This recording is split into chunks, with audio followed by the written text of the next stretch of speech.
Querido Andrés Oppenheimer, te saludo con mucho gusto el día de hoy aquí en ¿Qué tal, Fernanda? Los impactos del coronavirus, un tema muy importante porque además ya se sabe que se ha potenciado más fuera de China que donde nació. Te escuchamos. Hola Fernanda, gusto en saludarte. Fernanda, estoy en Galicia, en el norte de España, y como te podrás imaginar, aquí, como en toda Europa, hay un solo tema, el coronavirus. Y quisiera dedicar mi comentario de hoy a algunos impactos de largo plazo del coronavirus de los que nadie está hablando. Porque si este problema se sigue extendiendo, Fernanda, va a tener consecuencias de todo tipo, que van mucho más allá de los impactos de corto plazo, de los que estamos leyendo y escuchando todo el tiempo, como por ejemplo el hecho de que la gente está viajando menos en avión, o que se podría resentir la industria de los cruceros, o el impacto que va a tener todo esto en las cadenas de valor de las fábricas que se nutren de componentes hechos en China o en otras partes de Asia.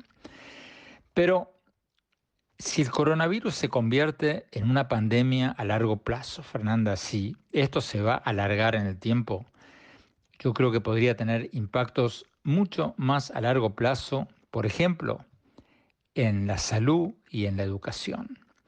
Yo creo que va a producir una aceleración de las tendencias que ya están ocurriendo en materia de la transformación tecnológica en estos temas como la educación, la medicina, incluso el comercio. Tomemos el caso de la educación. En Hong Kong, Fernanda, ya se suspendieron las clases de todas las escuelas primarias por 2 meses. Pero los más de 800.000 niños de las escuelas primarias de Hong Kong van a seguir estudiando, van a seguir sus clases digitalmente a través de programas de educación a distancia por Internet. Y en Japón hoy se anunció que las clases se van a suspender hasta el 9 de abril, o sea, por más de un mes. Y una buena parte de los 13 millones de niños japoneses que no irán a clase también van a seguir sus cursos por educación a distancia, interactuando con sus maestros, con sus maestras, por Skype o por algún otro programa de interacción simultánea. Si dentro de 2 meses seguimos hablando de este tema, Fernanda, del coronavirus, creo que la educación a distancia se va a disparar muchísimo más de lo que vengo anticipando desde hace varios años. Fíjate que hace como unos 5 años, en mi libro titulado Crear o Morir, hablé de cómo la educación tradicional se va a invertir totalmente de cómo la conocemos hoy en día. Es lo que en Estados Unidos se llaman los flipped classrooms, las clases al revés. Eso es lo que está empezando y lo que se aceleraría enormemente a raíz de esto que estamos viendo en Hong Kong y en Japón hoy. ¿Qué significa todo esto, Fernanda? Que cuando tú y yo fuimos a la escuela, y todavía nuestros niños hasta el día de hoy, los niños van a la escuela a la mañana y a veces hasta las primeras horas de la tarde, y a la noche hacen sus tareas escolares en sus casas. Pero eso que nos parece tan normal, tan obvio, eso ha sido una receta para la inequidad social y para la pobreza. Ha condenado a millones de niños, a todo el mundo, a no poder salir de la pobreza. ¿Por qué? Porque quienes tuvimos la suerte de tener padres que nos podían ayudar a hacer las tareas escolares, o pagarnos un tutor en inglés o en matemáticas o lo que fuera, bueno, nosotros tuvimos la suerte de poder terminar la primaria, la secundaria e incluso la universidad. Pero millones de niños pobres que no tienen y que no han tenido la suerte de tener padres que les pudieron ayudar a hacer las tareas escolares en matemáticas o en inglés o en lo que sea, tuvieron que desertar de la escuela. Entonces, este sistema que hemos heredado de la educación prusiana es un sistema que perpetúa y agrava la inequidad. Hasta el día de hoy muchos niños y niñas de familias pobres no pueden terminar la escuela primaria y menos la secundaria porque el sistema actual está diseñado para familias de clase media y de clase alta con padres que pueden ayudarles a los niños a hacer las tareas. Bueno, eso empezó a cambiar, como lo contaba en mi libro. En California están las llamadas escuelas al revés, flipped classrooms las llaman, en que los niños hacen exactamente al revés. Estudian en su casa con sus tabletas interactivamente y por la tarde o por la noche van a la escuela a hacer sus tareas con la ayuda de sus maestros o maestras. O sea, al revés de lo que lo hicimos nosotros. Estudian en su casa y van a la escuela a hacer sus tareas escolares.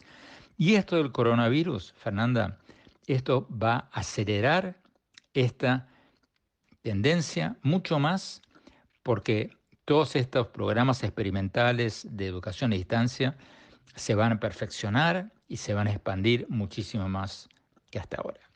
Y lo mismo podría pasar si esto se extiende, si esto del coronavirus se extiende, con la medicina.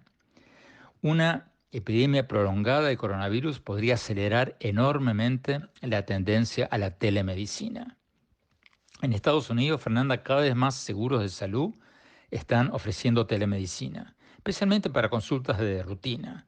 Yo en Miami recibo constantemente ofertas de hospitales o compañías de seguros médicos que por relativamente poco dinero te ofrecen servicios de telemedicina para consultas las 24 horas al día. No es para temas de salud graves, pero para los temas más normales, si tienes un resfrío fuerte, no sabes si es una neumonía o algo así, o te duele la cabeza, o te golpeaste, bueno, en lugar de ir a la sala de emergencia del hospital y esperar varias horas, llamas por teléfono y hablas con un médico o con una médica. Y estos servicios de telemedicina podrían acelerarse muchísimo si se extiende este problema del coronavirus. ¿Por qué? Porque fíjate lo que pasó días atrás.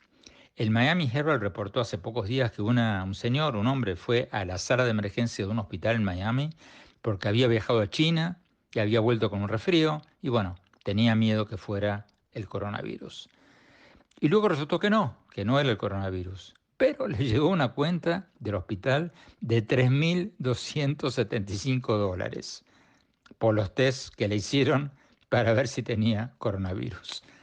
Entonces el hombre decía al periódico, ¿cómo puede ser? Por un lado, las autoridades nos piden que vayamos al hospital si tenemos síntomas del coronavirus y bueno, si vamos al hospital nos cobran más de $3.000 para hacernos los tests y después resulta que no tuvimos nada. Bueno, todo eso puede solucionarse mucho más fácil con la telemedicina y yo sospecho, Fernanda, que si esta crisis del coronavirus se extiende en el tiempo, vamos a ir mucho más, cada vez más por ese camino.